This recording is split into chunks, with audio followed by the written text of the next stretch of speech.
And welcome back to Meeting of the Minds. Today I'm here with the great Ross Gitomer.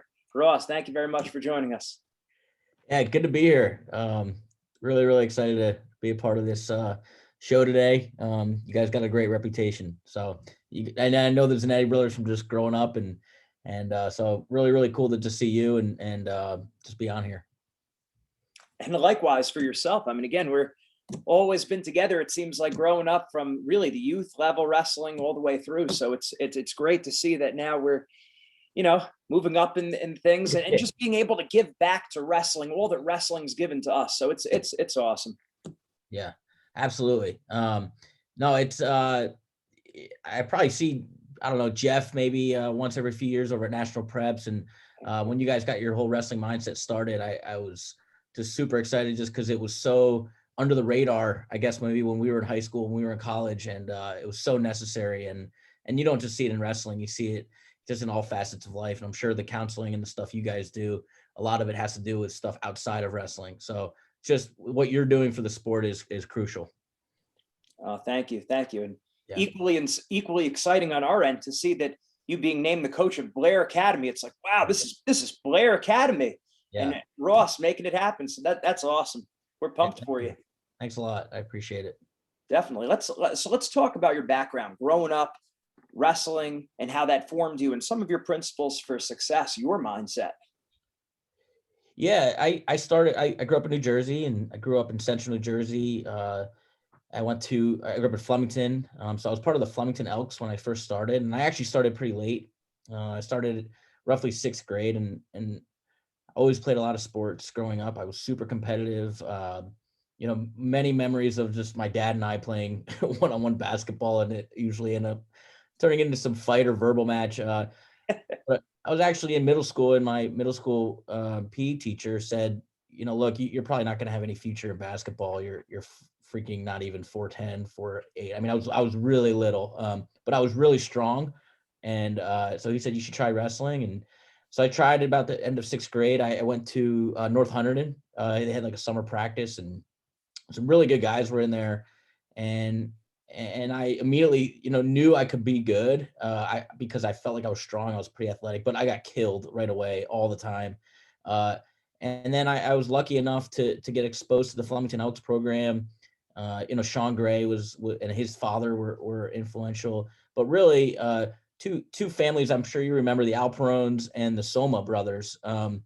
Their fathers, Bob and Bruno, got me involved, and that was when they started bringing me over to the Edge, and I would go with them multiple times a week. And I got really close with Ernie Monaco, who to this day is, I would argue, one of the best mentors in my life. And from there, I just loved it and got super into it. And yeah, I mean, the Edge and the reputation and the people we were around. Growing up with Jeff, your brother, and he kicked my butt quite a bit, and so from there, I went to Hunter Central, did well. Went to the public school states, the private schools, and down in Atlantic City, and did well. Didn't place, and I knew that for me, I needed more of that one-on-one attention in the classroom, and I needed more focus. I was going up to Blair to work out sometimes with Coach Buxton, and I applied and got in, and then from there, my career really took off. I did well there and developed. And I've always been a student of the sport. Everyone says that, but I mean, I really thrived on improving and getting better and liking the sport and trying to develop in the sport. And then went to UVA, had a good college career. Didn't All-American, didn't national champ, which were my goals. Won a conference title. Went to NCAAs a few times. But it was a great experience for me. It was academically challenging, but probably the main reason I became a teacher, because I knew how important it was for people to be involved in young people's lives. So that's where I am today. I've been at St. Christopher's in Richmond, Virginia for 10 years. And this Blair situation kind of came out of nowhere. And obviously it was it was a potential for us to get back to our family. My wife's from New Jersey. I'm from New Jersey. So I'm talking a lot, but that's sort of my journey to where I am now. And now, this opportunity, I'm going to be teaching math and being a head coach at Blair, which really changed my life in multiple ways, and being closer to family, and family's a lot for us. So, yeah. That's awesome.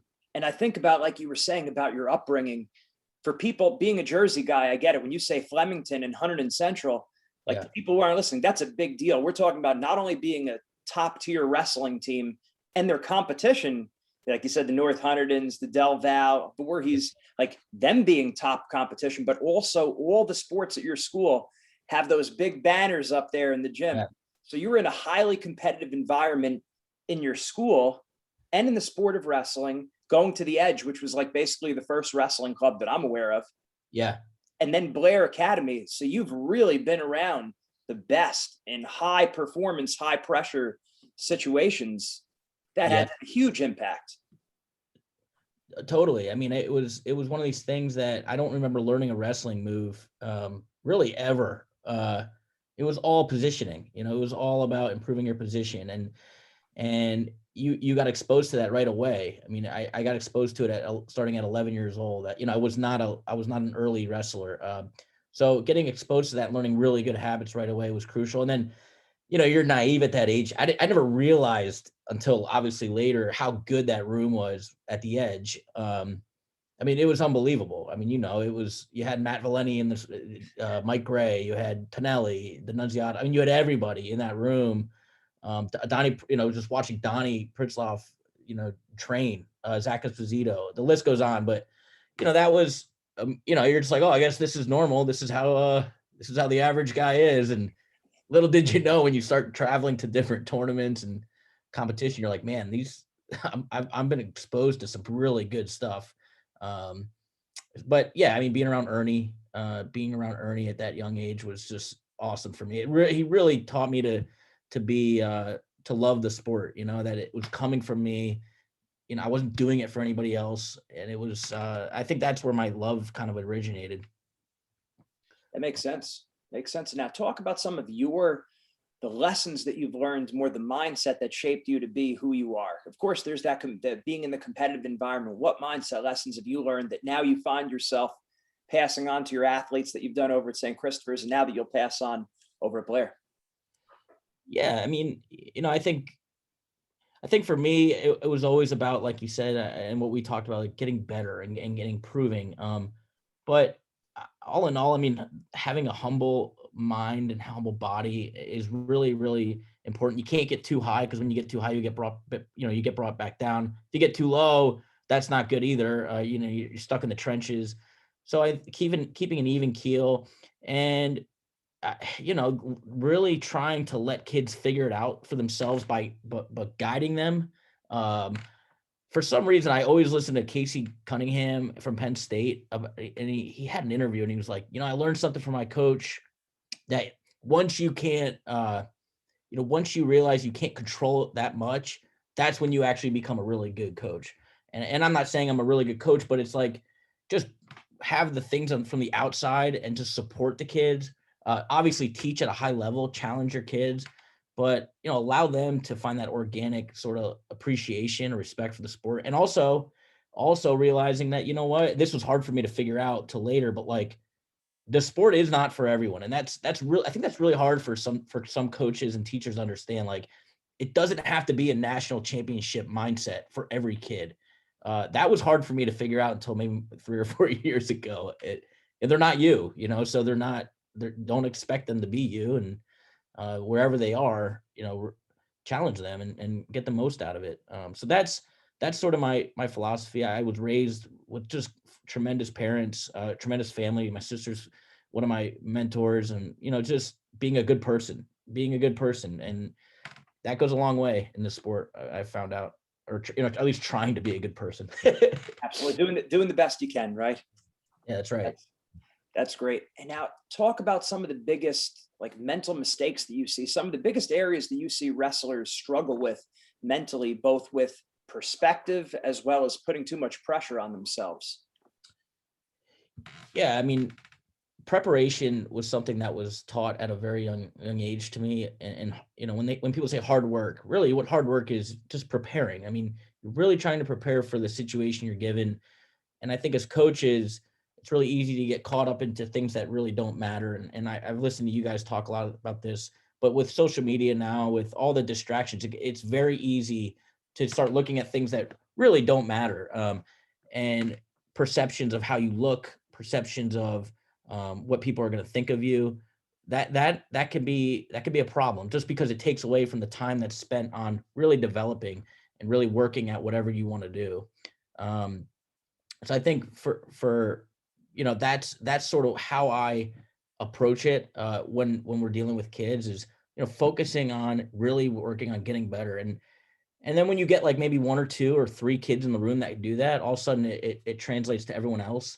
And you don't hear them talking about, where they are ranked, or the goal is to be national champs. I mean, we could have a great tournament. We could be a great team. We could prepare like crazy and do our best and really actually make some big jumps. And then we don't win a national title and all of a sudden it's a failure. That's actually real detrimental to the human body, I think, to the team. So, last year we had a team that took second at the state tournament, and I think we were ranked, top team in the state, public and private. We won the state tournament a few years before. Last year for me was arguably the best in terms of the year before COVID, just the best group of guys that really made big jumps throughout those 12 months, year prior.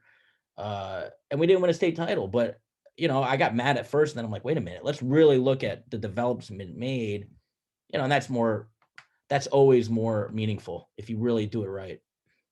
So Absolutely. Absolutely. And then so what about when the kids are getting too nervous or they are struggling? What's the best way that you've seen to deal with that? yeah, I always love picking coaches' brains to see. I know what I do. I like to hear what you do. yeah. So one thing I do is sometimes kids really have a hard time verbalizing it to me, whether mainly because you're the adult, they're the kid. Sometimes they get nervous. They think that you just want to hear what they want to, they want to say what they're going to say, what they think you want to hear. So sometimes I did this 2 years ago. I didn't do this as much last year, but I had the kids have like a journal in the wrestling room, and they would just leave it. And after practice, they would just write down the thoughts on their practice. And then with kids that were really, really kind of head cases, because I was a head case, like give them a piece of paper. So give them a piece of paper and write down the things that are bothering them. And, they got to trust you. So, you say this is between you and me, and let's identify these fears, the doubts. Those are the things every time that are going to hold you back. And, the what ifs, what if you lose, what if you don't shoot enough? What if you don't do this? Identify these things. And then say, let's figure out just rational reasoning behind it of how you would develop, the right mindset for this. And what are the positive takeaways? What are the things that you could come out and say, oh, maybe I did do a good job here, or I did do a good job here, instead of it being like, well, I didn't do this, or I didn't do that. I do a lot of that with the kids. And I do it not just in the wrestling room, but I teach math. So we do this a lot with kids that are just awful at math. I don't teach the high level kids, I teach the lower level. But kids that have a good day in the classroom, they throw it out the window because they're like, well, I'm still going to get a C or a B in the class. It doesn't matter. Well, it's like, whatever happened to just a good day's work, right? I mean, whatever happened to just, hey, I had a good day.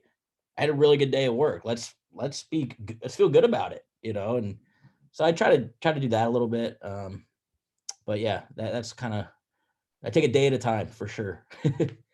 Excellent. And you answered my last question even before I asked it. I was going to bring up the fact that, as you said, you're teaching math at Blair. You will be. I Yeah. was going to say, what connections have you seen, or any lessons from math that have helped transfer to wrestling, where the fact that you have a background in math, how that has impacted you as a wrestling coach? So I guess you started to answer the question. Yeah. Yeah. So there's two parts with that. One is, when you teach math, you're teaching skills and fundamentals that, they build on each other. So in order to get to, step 5, you have to have step 1, 2, 3, 4 covered for 5 to make sense. So that building is actually somewhat, you can relate it to the fundamental blocks of wrestling. The way I interact with the kids, and the way I found my kind of teaching voice in the classroom is very much the same in the wrestling. I guess the difference is you're clubbing someone's head and it's much more physical, but you're a coach, you're a teacher, you're there to challenge them, to be there for them, to help them develop that confidence when they do find that little spark of confidence or success, really build on it. when they get down, teaching them not to feel sorry for themselves and teaching them why feeling sorry for yourself is not productive. But yeah, that's sort of, how I operate. Some of the best coaching moments I've had have been in the classroom, like in terms of that one-on-one time with maybe some of my wrestlers who have taught math. And that's always been really special to me. So that the being in the building, being in the classroom with the kids is very, very important to me. That's great. And I really like what you said there. And I think especially with mathematics, a little bit different than other subjects. Not that this isn't some overlap to other subjects, but math, you really need the fundamentals. Yeah. And the lessons build on top of one another. If your focus is entirely on get the A on this test, and then you don't care, or whatever grade you're trying to get, and now if you're living test to test and you're not thinking in terms of building the skills and learning the fundamentals, you're lost by the time you get to week 5. And the answer is go back to week 2. Yeah, exactly. So there's a lot of one-on-one time, right? You got to have a lot of one-on-one time. And I would say, and maybe you know this better than I do, or I think that the sport has evolved even more to not, the group workouts are really important with wrestling. Those one-on-one times with, the individual sessions, I think have become crucial. I think that was big in college when I was coming through. And then now I think that's kind of trickled down to high school and the lower levels, that, that one-on-one interaction, I think is really important, obviously in wrestling, but more so in the classroom. So when I have a kid whose fundamentals are really weak, thank God for Zoom, but now we're able to get on Zoom at night and you work 15, 20 minutes and you fix something. And just that, what, say they learned nothing, just the feeling of, hey, I went and did work outside the classroom. Mr. Gitomer found, he saw I was working harder. That sometimes builds confidence. So that's a win. The problem with math is, like, if you look at all the data and research, you can predict a kid's success in math, like literally starting in 3rd or 4th grade. And so when I get them in 9th or 10th or 11th grade, you get some kids that are super advanced, and then you get some kids that are super struggling. But you take them where they are, right? I mean, you take them where they are and you work with them, and it's part of the deal. Absolutely. That's great stuff. So much good information there. So thank you for your time. We really wish you luck over at Blair. We know you're going to do great things. If there's any way we could help you, keep up the great work. Yeah, Gene, man, thank you so much. It's tell your whole family I said, hey, I love what you guys are doing. And obviously we're going to get closer to you now. We're not 6 hours away. So got to get you over to Blairstown. Absolutely. We'd love to help. And I'll drop any of the links for Blair Wrestling in the show notes. Give you a nice shout out there. Awesome. Thank you, Gene. Thanks a lot, Ross. We'll talk to you soon. See ya.